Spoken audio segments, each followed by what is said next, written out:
اور مہاجرین اور انصار میں سے جو لوگ پہلے ایمان لائے اور جنہوں نے نیکی کے ساتھ ان کی پیروی کی، اللہ ان سب سے راضی ہو گیا ہے اور وہ اس سے راضی ہیں۔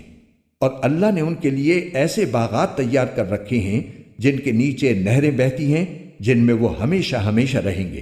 یہی بڑی زبردست کامیابی ہے۔ اور تمہارے ارد گرد جو دیہاتی ہیں ان میں بھی منافق لوگ موجود ہیں، اور مدینے کے باشندوں میں بھی۔ یہ لوگ منافقت میں اتنے ماہر ہو گئے ہیں کہ تم انہیں نہیں جانتے، انہیں ہم جانتے ہیں۔ ان کو ہم 2 مرتبہ سزا دیں گے، پھر ان کو ایک زبردست عذاب کی طرف دھکیل دیا جائے گا۔ اور کچھ لوگ وہ ہیں جنہوں نے اپنی کوتاہیوں کا اعتراف کر لیا ہے، انہوں نے ملے جلے عمل کیے ہیں، کچھ نیک کام اور کچھ برے۔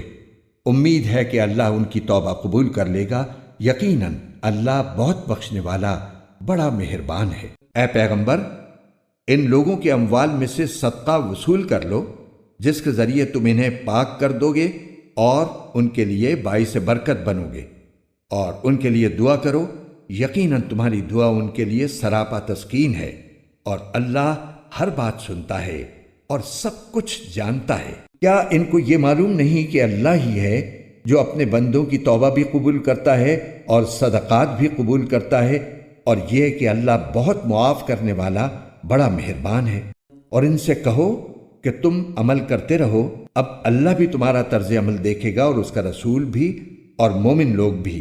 پھر تمہیں لوٹا کر اس ذات کے سامنے پیش کیا جائے گا جس کو چھپی اور کھلی تمام باتوں کا پورا علم ہے، پھر وہ تمہیں بتائے گا کہ تم کیا کچھ کرتے رہے ہو۔